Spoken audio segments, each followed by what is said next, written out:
when Sanballat the Horonite and Tobiah the servant, the Ammonite, heard of it, it grieved them exceedingly that there was come a man to seek the welfare of the children of Israel. So immediately when Nehemiah arises, there is automatically people that are not for what he's doing.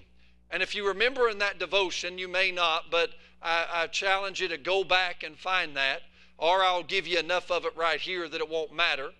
But Nehemiah in chapter number 1, in verse 12 to around verse 16, he gets up in the middle of the night. He gets there, and then that night, he goes and he inspects privately and he had a few men with him, and he inspects all the walls, the broken walls. Verse 13 of chapter 1, the Bible said he went out by night by the gate of the valley before the dragon well to the dung port, and viewed the walls of Jerusalem which were broken down, and the gates thereof were consumed with fire. Understand, most of the gates were made of wood, so they would have been able to be burnt up. Obviously the stone was not. Then I went on to the gate of the fountain, into the king's pool, but there was no place for the beast that was under me to pass. In other words, the rubble and the stuff was so bad, he could not even get past it. And so he viewed the wall, and he entered in by the gate of the valley and returned. Verse 16 of chapter 2, the Bible said, the rulers knew not whither I went and what I did, neither had I as yet told it to the Jews, nor to the priests, nor to the nobles, nor to the rulers, nor to the rest that did the work. And so he sees the gates in distress. And I said back the 25th on that Wednesday morning devotion that God had laid on my heart to take a look at my walls and my gates in my personal life, in my home, in my marriage, as a husband, as a dad, as a Christian, as a pastor, in my ministry. And I asked you and challenged you, while we had all these days and had all this time, let's not squander it or waste it. Let's ask God to help us to rebuild any areas of the walls and the gates that may be broke or destroyed or burnt. Little did I know that over the next few days that the Lord was going to show me in my own life and in my home and in many areas just how bad the walls and the gates were. And as I've been using this time to rebuild those walls, I don't know what you've done with the time, but what I can tell you is that I've not squandered or wasted a minute of it. I can tell you that our television has hardly been on for almost 7 weeks, tomorrow being 7 weeks that it's outside of a couple times to check the news, and that was very briefly at the beginning, and then 3 nights as a family watching one movie together. It's not been on other than to be on music as far as Southern Gospel on the Enlightened channel, which comes through our Dish Network. And so I told our kids, we're not spending time on tablets, we're not playing games, we're not getting on the PlayStation, we're not going to binge on television every evening and every day. We're going to use this time to read books and do more family devotions and spend time praying and spend time in the Word of God and spend time with one another. And that's exactly what we have done. And I found in my life that there were many areas that the walls and the gates needed, some of them to be completely rebuilt and others needing to be repaired desperately. And I challenge you in the time we have left, I hope that you took that devotion seriously. I've mentioned it several times. God, many times people say, well, I wish that I had time to read my Bible. I wish I had time to work on my prayer life. I wish I had time to be a better preacher. I wish I had time to read that book that would help me spiritually. Well, God shut the whole world down, and if He didn't do it for you, He definitely did it for me. And I'm saying to you and I that don't squander the moments that God has given us. The old song said, take time to be holy, and we have had time to be holy. Now, I've not been bored. You say, preacher, what have you done if there's been no television and no games and no electronics? Oh, hey, listen, I've still got up every morning, many mornings at 5 o'clock, some at 5:30, the latest 6 o'clock. And just there may have been 1 or 2 nights or mornings in this time that it was a little later, but I've got up. I've prayed more. I've studied more. I've spent more time with my family. I've spent a lot more time with God. I've spent a lot more time training and pastoring and teaching my family some things. And you and I, as I've done that, and I hope that you have, it's not been boring at all. Not with homeschooling 8 kids in our house and not with all the things that we were doing. But I'm saying to you and I that I hope that you took that serious. And as we have been working on those walls, and as I challenge my children and my family, and as God let us see just how broken the walls were and how corrupt some of the gates were and how burnt up they were, and as we started rebuilding a lot of them, I found out real quick that just like Nehemiah and just like Israel, the enemy showed up immediately. The enemy showed up immediately, whether it be the flesh, whether it be the devil, whether it be the will, whether it be emotions, whether it be outside from society or saints or the world. I found out real quick that no sooner does Nehemiah arrive on the scene, before he even has time to inspect the wall, he finds out immediately that there's people not happy that he's there, and people not happy that the walls are going to be fixed. And I want to tell you something. The devil, the and the world, and sometimes even many people of God and lost family members don't like when things get fixed, because the devil doesn't like it because it means he's losing ground. Your flesh doesn't like it because it means the Spirit of God is winning. Your will doesn't like it because it means it's having to submit to the will of God. Your emotions don't like it because they want to run wild and do what they want to do. The world doesn't like it because it puts them guilty and makes them look bad. Other Christians many times doesn't like it because it makes them feel like you're trying to be better than them, or it convicts them of something in their life. And I'm telling you, there's enemies that come as a child of God when you try to build the walls. And it's amazing that chapter 1 tells us how God prepares Nehemiah and gets the king to the place to where prepares Nehemiah. And then chapter 2 lets us know how God works on the king's heart and sends Nehemiah. And Nehemiah inspects the walls in chapter 2. And then we have one chapter that tells us about the repair and the building and who's going to do it.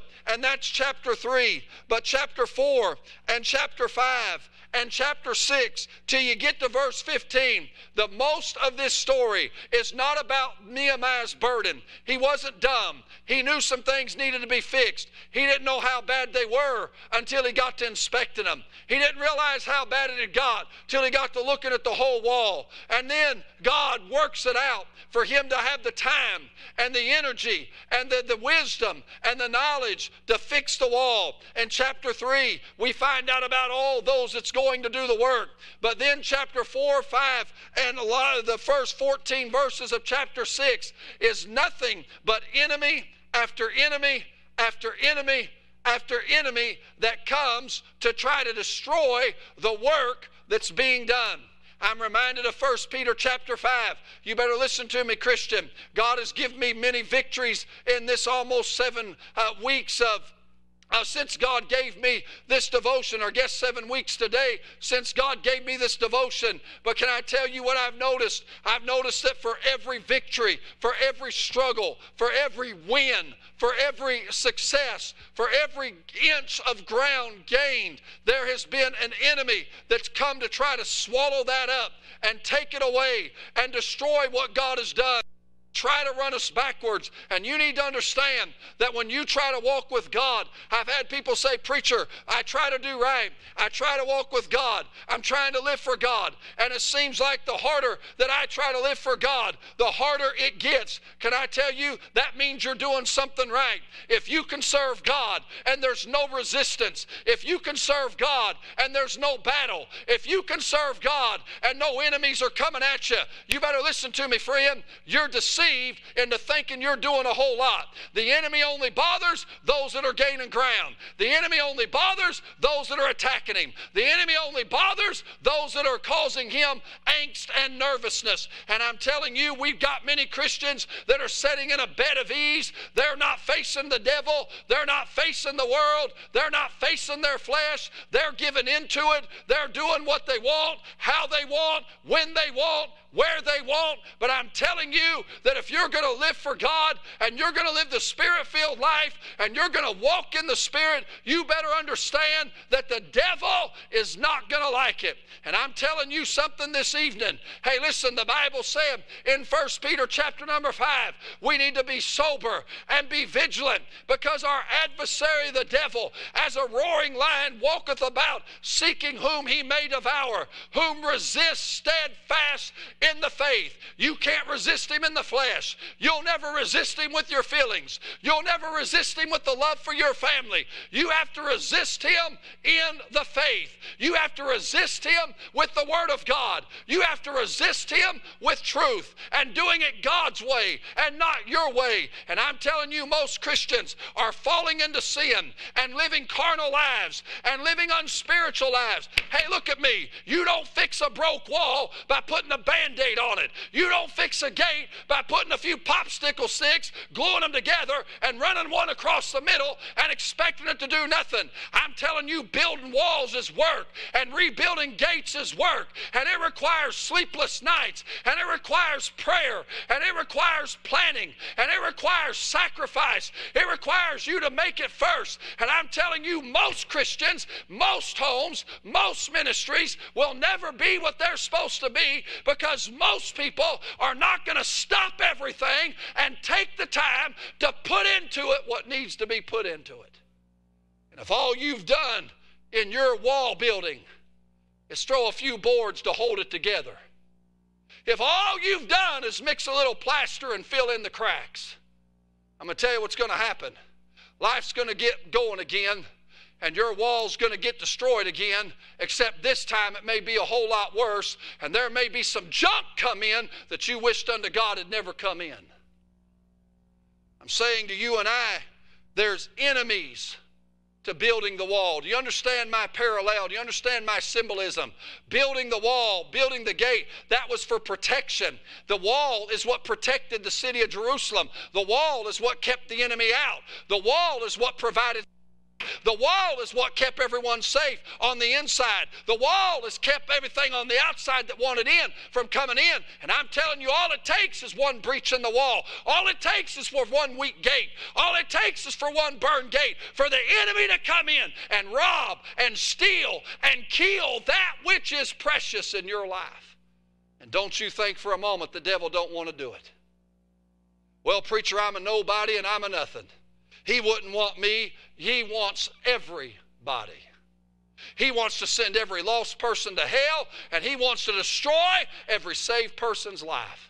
He wants to wreck every marriage. He wants to send every child to the gutter. He wants to ruin every youth. He wants to take the purity away from every young girl. He wants to mess every young man up. He wants everybody he can on drugs and alcohol and sin and wrapped up in pornography and sexual sins. He wants to do everything he can to destroy you. And if you think you're above it, if you think he ain't interested in you, you've already got some breaches in your wall. Preacher, what's the enemies to building the wall? That's my title, by the way, for you sound fellas. Enemies to building the wall. As I was looking through this, I want you to notice what the enemy does. Chapter number 4, as soon as they start building. Chapter 4, verse 1, but it came to pass that when Sanballat heard that we builded the wall, he was wroth and took great indignation and mocked the Jews. Ain't it amazing that when someone's trying to do something right, there's others that want to criticize and find fault? Can I tell you something tonight? Look up here. I know you're watching at home. Get off your iPad a minute. Listen, quit fooling around. Listen to the pastor a minute. Listen to me. Quit worrying about everybody else's home and focus on your own. Quit worrying about everybody else's motive and focus on your motive. Quit worrying about what everybody else's wife or husband or children are doing and focus on your wife and your husband and your children. Quit worrying about what other church members are doing. Hey, listen, that's how the devil destroys lives is by getting you focused on something else. Why should it matter to me what building is going on? Thank God there's building going on. But listen, the Bible said Sanballat, hey, listen, the Horonite, the Sanballat heard that we builded the wall. He was wroth and took great indignation and mocked the Jews. And he spake before his brethren, verse 2 of chapter 4. The army of Samaria said, what do these feeble Jews? Will they fortify themselves? Will they sacrifice? Will they make an end in a day?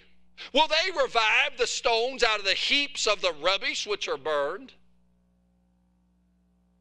Tobiah the Ammonite was by him, and he said, in verse 3, even that which they build, if a fox go up, he shall even break down their stone wall. You hear the mockery? Hear the degradation? Sanballat says, what are these weak, no good, feeble Jews going to do? Can they really come on, you can't stand against us. You can't fortify yourself. Are you going to sacrifice to your God? Are you going to make an end in the day? Are you going to really make a difference in a day? Hey, listen, and then Tobiah, and he said, Sanballat in the end of verse 2 said, are you going to revive the stones out of the heaps of rubbish that is burned? I mean, just look at your wall. Look at the gates. It's rubbish. It's trash. It's garbage. What are you going to make out of that? What good are you going to do there? Tobiah speaks up and says, yeah, even if you build a wall, a little old fox will run up it and break it down. The first enemy that I see is one of doubt. Now understand, these men were not saying this privately. These men were making sure the Jews heard what they were saying. Hey, you feeble Jews, what are you really going to do? You really think you can turn this around? You really think the rubbish that you've created, you really think you can build a wall again? You really think that you're going to build something that's strong enough to handle a fox? Come on, you feeble Jews. Can I tell you what the devil does? Some of you that's trying to build the wall, some of you that's trying to strengthen your life, he'll come to you and say, it ain't going to work. You're not good enough. You're rubbish. The home's not good enough, and it's never going to be good enough. You're weak, feeble. You can't do it. You're not able. And even if you build a little bit of a wall, the first thing that comes up is going to destroy. You're not going to make it. That's what doubt says. Doubt. And I'm telling you, doubt is a big one, because all the devil has to do is get you doubting truth, and it erases truth in your mind. All the devil's got to do is get in your thought life. Well, I know preacher said this, or I know my wife or husband said this, but I know the kid said this, but I know the son, but doubt. The very first attack they brought against the Jews in rebuilding the walls is they pointed out how bad they were, how much rubbish was there, and really, what can you really rebuild with that? Well, can I finish that statement for them? They rebuilt it just like it. And they built it as high as it was. And they built it as strong as it was.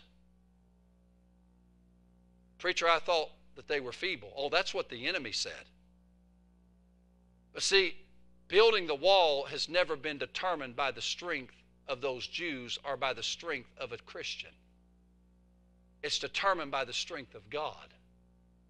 And in verse number 4, the minute Tobiah and Sanballat start with their doubt statements, verse 4, immediately they say, "Hear, O our God. For we are despised. Turn their reproach upon their own head. Give them for a prey in the land of captivity. Cover not their iniquity, and let not their sin be blotted out from before thee. For they provoked thee to anger before the builders. So built we the wall, and all the wall was joined together unto the half thereof, for the people had a mind to work. You know what they said? They said, you know what? He's right. We're feeble. We're weak. You know, he's right. There's a lot of rubbish. There's a lot of damage. There's a lot of broken pieces in this wall. I'm going to tell you what they also said. God, you hear them. Help us. And turn their poison into productivity. And in spite of all that was being thrown at them, they said in verse 6, so built we the wall. Can I tell you what you need to do tonight? You need to have an ounce more of faith than you do doubt, and you just need to keep building your wall. Preacher, I don't know if I can fix all that's wrong with me. Just keep building the wall. Preacher, I don't know if my home can ever be repaired. Just keep building the wall. Preacher, I don't know if my relationship with my children can ever be fixed. Just keep building the wall. Preacher, I don't know if I can repair that relationship with another Christian. Just keep building the wall. Preacher, I don't know if I'll ever have the prayer life that I'm supposed to have. Just keep building the wall. I don't know if my Bible. Just keep building the wall. Preacher, I don't just keep building the wall. Are you hearing what I'm saying tonight? In spite of the doubt, in spite of the rubbish, in spite of how bad it looks, in spite of what's being said, just keep building the wall. Don't quit building. They said, we hear all that. We understand all that. Yes, we're weak. Yes, there's rubbish. Yes, it's a mess, but we're going to build. So built we the wall. And we built the wall. And in spite of the doubt, they got half the wall built because the people had a mind to work. You want to know why that doubt messes with you? Because you let it in your mind. Get it out of your mind. Cast down that imagination. Get it out of your heart. Not building the wall should not be an option. It ought to not even be in your heart. The minute the thought comes, this can't work, get it out. It's not going to work. Get it out. We're headed for trouble. Get it out. It's not going to be built. Get it out. Get it out. Get it out. Get it out. Get it out. That's not of God. Hey, the Bible said that greater is He that's in you than in the world. The Bible said that God's not the author of confusion. The Bible said He's not given us a spirit of fear, but of love and of power and of a sound mind. The Word of God said that we have victory, and this is the victory that overcometh the world in 1 John 5, even our faith. And I'm saying to you tonight, when doubt creeps in, you say, preacher, I don't know if it's going to be built. I'm telling you, so build we the wall. Keep building in spite of the doubt. I'm not going to finish. I got too many points. But I'm saying to you this evening, doubt is a real enemy. Because without faith, it's impossible to please God. For he that cometh to Him must believe that He is, and that He's a rewarder of them that diligently seek Him. Can I tell you what you need to do tonight? You need to, at all cost, cast doubt out. Faith and fear can't operate in the same mind. A double-minded man is unstable in all his ways, is what James chapter number 1 said. The Bible said no man can serve two masters in Matthew chapter number 6. He'll either hate the one and love the other, or cling to the one and despise the other. You cannot serve God and mammon. And that principle applies in every area. And you hear me and hear me well tonight. You cannot serve two masters. So if you're giving in to fear, faith is died in your life. And if you're giving into faith, fear has to die in your life. And 1 John said, perfect love casteth out fear. I want to ask you tonight, what doubts are creeping in building your wall? It's too much, preacher. Oh, you sound like Sam Ballot now. Too much rubbish. They turned the rubbish into rock, and they built the wall. I'm asking you tonight, what doubts? But preacher, you don't know how bad it is. I'm telling you, I don't care if every piece of the wall is destroyed and every gate is burnt and all that's left is rubbish. If you've got a mind to work and you're willing to take it to God, I'm going to tell you what God will do. He'll let you build out of the rubbish a wall and a hedge and a protection, and He'll let you fix what's wrong in your life. There's enemies to building. There's enemies to serving God. There's enemies to living for God. Doubt's a big one. Let me give you one more and I'll stop. Nehemiah chapter 4, verse number 7.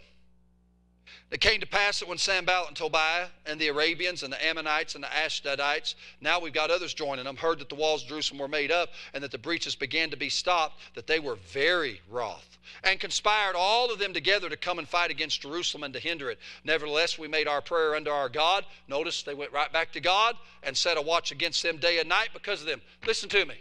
When life and you get a fleshly attitude, or you get angry, or you get mad, or you get upset, or you know you're in the flesh and you're not in the spirit, and you're not willing to go to pray immediately, you're in bad shape. You ought to be willing to drop your head at any time, anywhere, and say, God, is this spirit of you? God, is this mindset of you? God, is this thought of you? And I'm going to tell you what will happen. You'll get a little bit in the flesh, and the Spirit of God will say, pray. Or maybe someone in the home will say, hey, I think we need to pray. No, you don't want to pray. The minute you ain't willing to bow your head and pray, flesh, Satan, the devil, an enemy already has you. You better get rid of it. We ought, as a child of God, be able to drop our head at any moment and say, okay, God, here I am. Here's the problem. Nevertheless, we made our prayer unto God. It goes on. This is still the same story. Verse 10, and Judah said, boy, Judah's the strength of Israel. That's where the king come out of. Judah said, the strength of the bearers of the burdens is decayed. In other words, it's wore out. The people that are carrying the rock, the people that's doing the work, carrying the burdens, Nehemiah, they're wore out. They're decayed. There's much rubbish so that we're not able to build the wall. In other words, Judah got to listening to Sanballat when he talked about the rubbish. And though many had a mind to work, and though they were working, somewhere in Judah's mind, I'm going to tell you what happened. They got victory in the first couple verses. They got victory in chapter 4 and chapter 5. Verse 4, 5, and 6 of chapter 4. After Sanballat said, there's too much rubbish, you're never going to do it. Are you going to revive the stones out of the heaps of rubbish? They got victory. They kept building. But now, the enemy comes a second time. And you know what Judah does? They immediately go back to that doubt. They immediately go back to what's been said and said, yep, we're too weak. We're feeble, just like Sanballat said. The strength of the bearer of the burdens is decayed. There's much rubbish. We're not able to build the wall. God had already said they could build it. God had already said they'd do it. God had already told Nehemiah they could do it. But they're ignoring every word from God.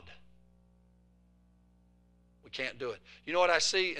Only doubt, I see the enemy of discouragement. Judah allowed the mind, you better hear me, Christian, they allowed their mind to think on what the enemy said instead of what God had said. They allowed their thoughts while they're working to build the wall. They're not in sin. They've not quit building. They've not stopped. They're trying to build the wall. But while they're building the wall, their mind ain't on what God has promised and what God has said. I want to remind you what Nehemiah told them. In chapter number 2, verse 17, then I said unto them, ye see the distress that we are in, how Jerusalem lieth waste, and the gates thereof are burned with fire. Come, let us build up the wall of Jerusalem, that we be no more of reproach. Then I told them of the hand of my God, which was good upon me, as also the king's words that he had spoken unto me. And they said, let us rise up and build. So they strengthened their hands for this good work. And notice verse 20 of chapter 2. Then answered I them, and said unto them, the God of heaven, he will prosper us. Therefore we his servants will arise and build. Nehemiah and those workers had the promise of God. They had the blessing of God. They knew it was a good work. Now please get this. They're not quitting. They've not give up. They're not in sin. They're not doing wrong. They're building the wall. They're carrying the load. But Judah gets discouraged and they get to thinking about what the enemy said. And I'm telling you, you better guard your thought life. And the minute a negative thought comes in, you better get it out. You better not dwell on it. You better not think on it. You better not carry it. Not for 5 minutes. You know what happens when you carry it for 5 minutes? Judah's burden bearers wasn't weak. The problem is they got discouraged. And when you get discouraged mentally, it discourages you physically, and it discourages you spiritually, and it keeps you from having the strength that you need to have. And I'm saying to you tonight that they got to thinking about the first attack. They'd already got victory, but they started dwelling on what the enemy said, and now they're agreeing with them. They're putting rocks, they're building the wall, we can't do it, we can't do it, we can't do it. Discouragement. The devil has no problem getting you to listen or to look at what the enemy is saying instead of what God has already said. If you're building walls, Christian, listen to your pastor. If you're building walls and you've took my devotion serious and this time serious, then I promise you God has given you some promises about what's going to happen at the end of it. And some of you are focusing on what the flesh, the world, the devil, and your mind is saying instead of what God has already said. You better purge that from your mind immediately. So we are feeble, so we're too weak to carry this. There's rubbish. God had already said He would make them prosper. Now Judah's saying we're not able to build the wall. The adversary heard that. Listen to me, church. Don't think for a moment the devil ain't listening to what you're saying. Hear me tonight. The devil can't read your mind. Only God knows what's in your mind and heart. The devil can read your actions. He can read your words. He can read your facial expressions. He can read what you say, but he can't get your heart and mind. And if there's weaknesses and things in your mind and heart, you better never utter them where he can hear them.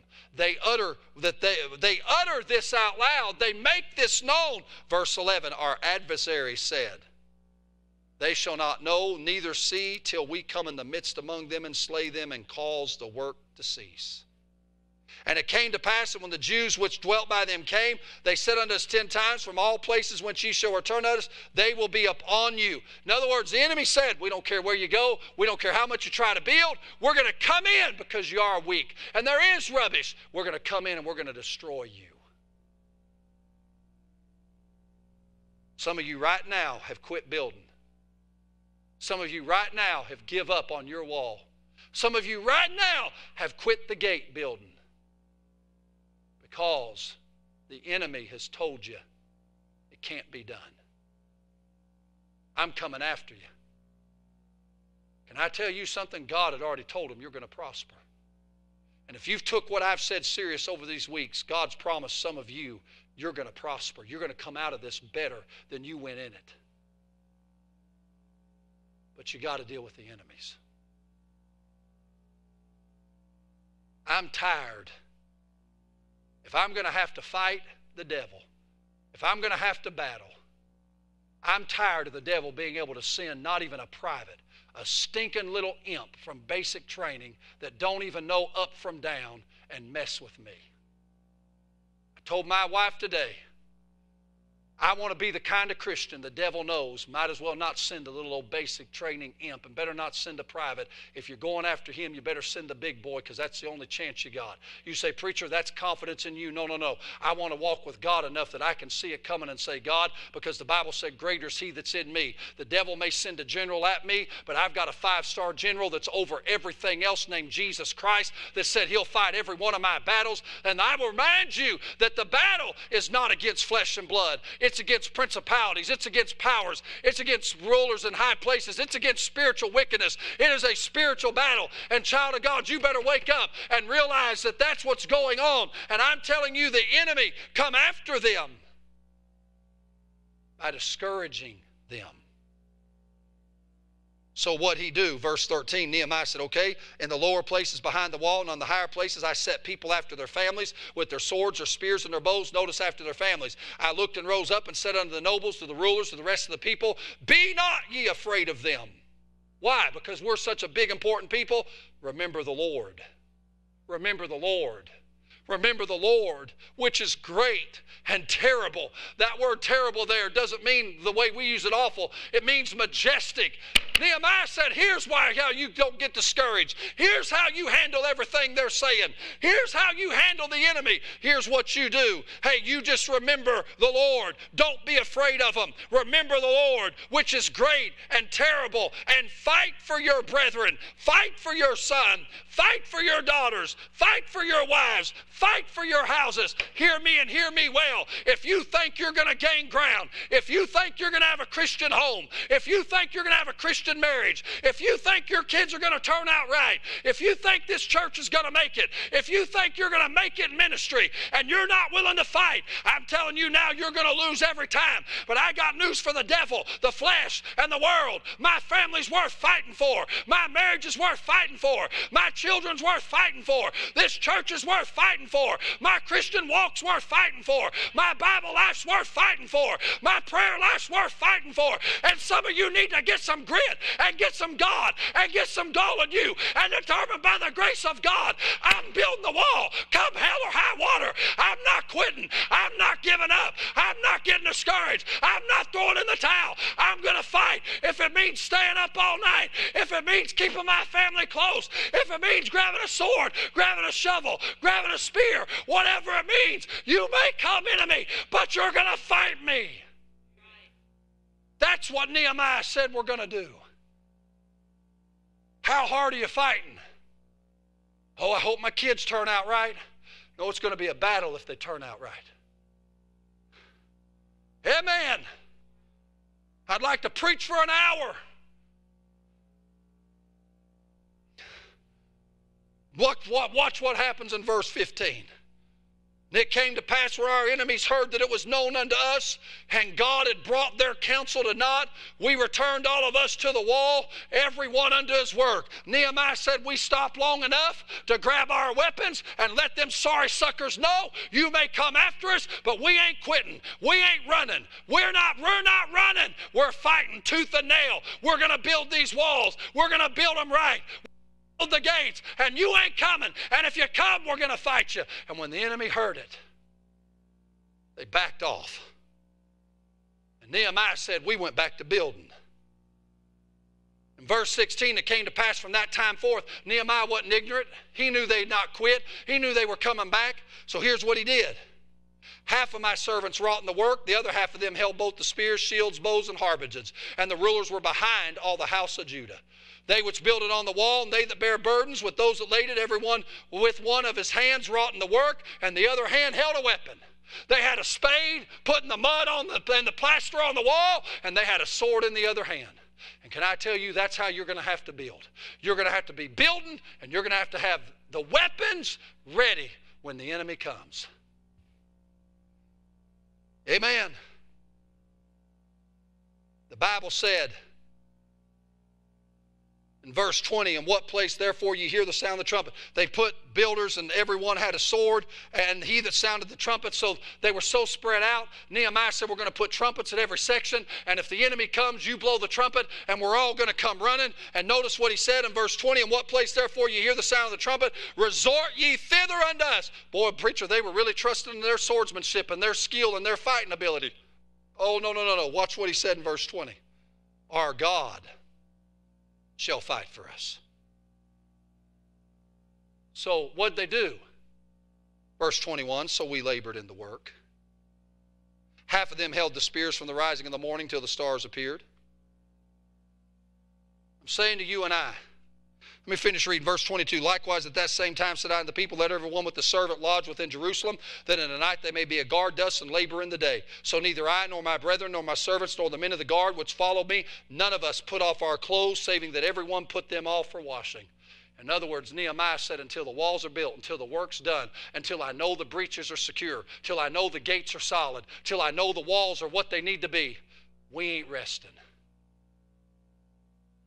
I'm going to stop right here, but you hear me tonight. You want to know why some of you will always have the same problems in your Christian life, and you'll come to the altar every time for the same problem and the same problem and the same problem, and you never get victory, and you never get relief, and you never get over it, and you never get beyond it, and you never get past it, and it's the same thing over and over and over and over. It's because you won't take the time, and and you won't put in the energy, and you won't invest whatever it takes not to put a Band-Aid on it, not to build a popsicle gate, you won't take the time to do it God's way. It's a battle. It's a fight. I'm asking you, how well are you doing? Some of you, doubt has already destroyed your desire to build the wall. Some of you, you got discouraged. Look at the rubbish. Look how weak we are. We can't do it. For a child of God, I can't ought to never be an option. It ought to be He can through me. Preacher, that ain't biblical. I beg to differ. Paul said, I can do all things through Christ, which strengtheneth me. So what are you doubting? You're going to doubt God? See, when you say you can't, here's what you're saying. I know God can, but I'm not willing to put the time in for God to do it through me. I can do all things through Christ. There ain't a wall, there ain't a gate, there ain't a battle. I can't come out on the winning side if I'm walking with Him. Telling you, COVID-19, y'all may have cussed it, you may have cursed it, you may have chastised it, you may have criticized it. It was a blessing in disguise for this preacher. And I've been able to repair and build a whole lot, but I'm telling you, I'm not preaching from my head. I'm telling you, I have faced every enemy that they faced in Nehemiah. And I'll give you the rest in another message, either Sunday night or Wednesday, whenever the Lord will let me. But I'm telling you tonight, some of you need to determine, in spite of the enemy, I'm building the wall. I'm building. It's worth fighting for. And anything that you ain't willing to fight for must not be that important to you. Let's bow our heads and close our eyes.